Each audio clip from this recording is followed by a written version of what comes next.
Halo, ini adalah Andin Regita Wahyuni dan ini adalah video tentang 15 teori komunikasi. Teori yang pertama adalah cultivated theory atau teori kultivasi. Teori ini dikemukakan oleh pakar komunikasi yang bernama George Gardner. Menurut teori kultivasi, televisi menjadi media atau alat utama di mana para penonton televisi belajar tentang masyarakat dan kultur di lingkungannya. Persepsi apa yang terbangun di benak penonton tentang masyarakat dan budaya sangat ditentukan oleh televisi. Melalui kontak televisi, penonton belajar mengenai dunia, manusianya, nilainya, serta adat kebiasaannya. Teori kultivasi mengkaji masalah media dan audiens. Kemudian, teori kedua adalah cultural imperialism theory atau teori ini diperkenalkan oleh Herb Schiller. Asumsi dasar teori ini menyatakan bahwa negara barat mendominasi media di seluruh dunia. Hal ini berarti bahwa media massa barat mendominasi media massa di dunia ketiga. Adanya dominasi ini punya efek yang kuat untuk mempengaruhi media dunia ketiga, sehingga mereka ingin meniru budaya yang muncul lewat media tersebut. Saat terjadi penyeruan budaya, maka terjadilah apa yang disebut dengan cultural imperialism atau penjajahan budaya. Kemudian teori ketiga adalah media equation theory. Teori ini dikembangkan oleh Byron Reeve dan Clifford Nash. Menurut asumsi teori ini, media diibaratkan sebagai manusia. Teori ini memperhatikan bahwa media juga bisa diajak berbicara. Media bisa menjadi lawan bicara individu seperti dalam komunikasi interpersonal yang melibatkan dua orang dalam situasi face-to-face. Media equation theory menjelaskan bahwa media dianggap sebagai sejajar dengan manusia. Teori ini mengibaratkan bahwa media dapat berbicara, persoalan-persoalan hidup dapat dicurhatkan kepada media. Kemudian teori yang keempat adalah agenda setting theory. Agenda setting diperkenalkan oleh Maxwell Malcolm dan Donald E. Shaw. Asumsi dasar teori ini adalah bahwa jika media memberi tekanan pada suatu peristiwa, maka media itu akan mempengaruhi halayak untuk menganggapnya penting. Jadi, apa yang dianggap penting media, maka dianggap penting juga oleh halayak. Dalam hal ini, media diasumsikan memiliki efek yang sangat kuat, terutama karena asumsi ini berkaitan dengan proses belajar, bukan dengan perubahan sikap dan pendapat. Secara spesifik, ternyata ada dua asumsi mendasar dari teori ini. Yang pertama adalah pers dan media tidak mencerminkan realitas yang sebenarnya, melainkan mereka membentuk dan mengkonstruksikan realitas tersebut. Kemudian yang kedua adalah media menyediakan beberapa isu dan memberikan penekanan lebih kepada isu tersebut, dan selanjutnya memberikan kesempatan kepada publik untuk menentukan isu mana yang lebih penting dibandingkan dengan isu lainnya.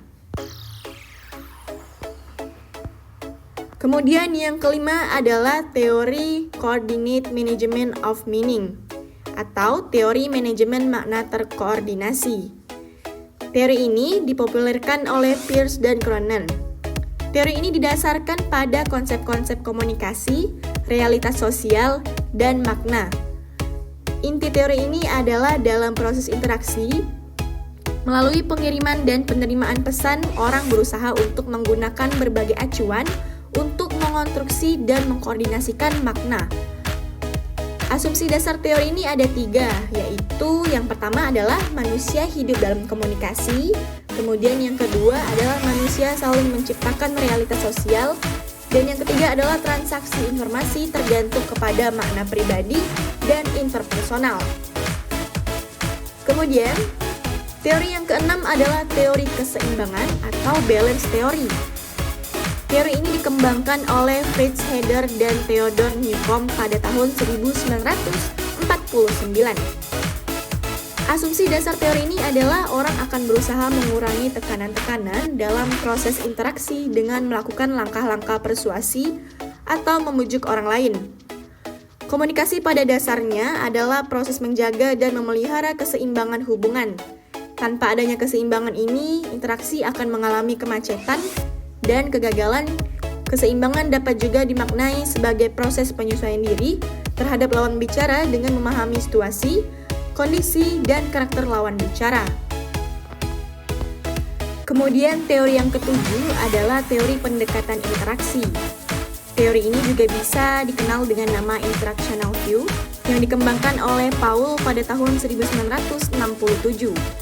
Asumsi dasar teori ini adalah menyatakan bahwa semua proses komunikasi bersifat komplementari. Keadaan hubungan bergantung kepada bagaimana setiap pihak membangun rangkaian komunikasi di antara mereka. Interaksi dalam pendekatan teori ini dapat dilihat dari aksioma pola komunikasi keluarga, yaitu yang pertama, kita tidak boleh tidak berkomunikasi.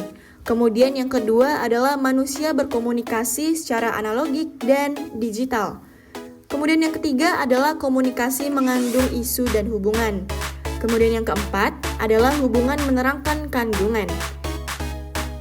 Kemudian teori kedelapan adalah teori konstruktivisme. Teori ini bermula dari gagasan Jean Piaget dan Vygotsky.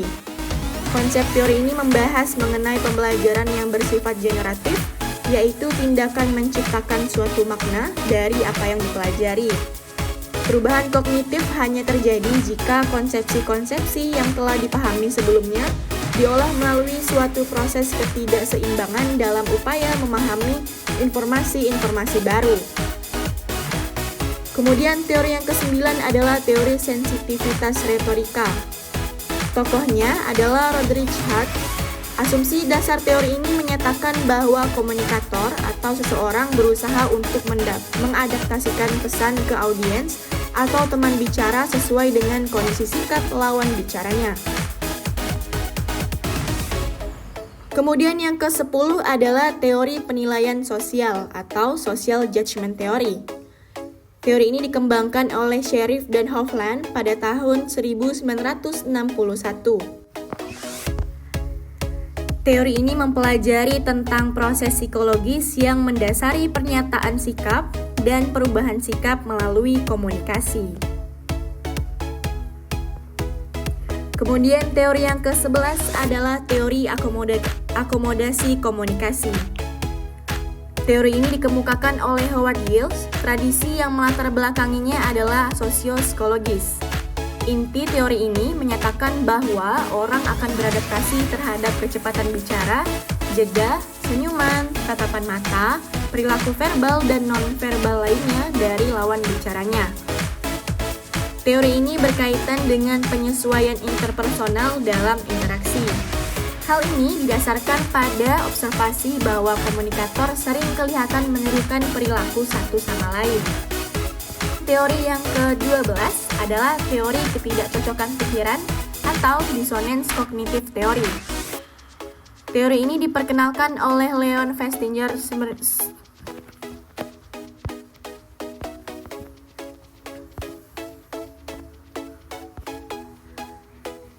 Kemudian teori yang ke-12 adalah teori ketidakcocokan pikiran atau dissonance cognitive theory. Teori ini diperkenalkan oleh Leon Festinger, dan disonansi kognitif adalah teori yang membahas tentang perasaan ketidaknyamanan yang diakibatkan oleh sikap, pemikiran, dan perilaku yang tidak konsisten. Metode untuk mengurangi disonansi dengan mengurangi pentingnya keyakinan disonan kita, menambahkan keyakinan yang konsonan, dan menghapuskan disonan dengan cara tertentu. Kemudian yang ke-13 adalah teori atribusi. Teori ini diperkenalkan oleh Harold Kelly, Robert A. Barron, dan Don Byrne. Asumsi dasar teori ini adalah perilaku orang lain dan kita disebabkan karena adanya motif, maksud, dan karakteristik dengan melihat masing-masing perilakunya. Dalam teori ini dikenal ada dua hal yang menyebabkan munculnya setiap perilaku dari pihak-pihak yang berinteraksi, yaitu yang pertama adalah kausalitas dan yang kedua adalah kejujuran. Kemudian yang ke-14 adalah teori penetrasi sosial. Tokoh yang mengenalkan teori ini adalah Irwin Altman dan Dalmas Taylor. Asumsi dasar teori ini adalah mengukur sejauh mana tingkat kedekatan kita dengan orang lain berdasarkan lapisan-lapisan yang diibaratkan Altman dan Taylor seperti irisan bawang.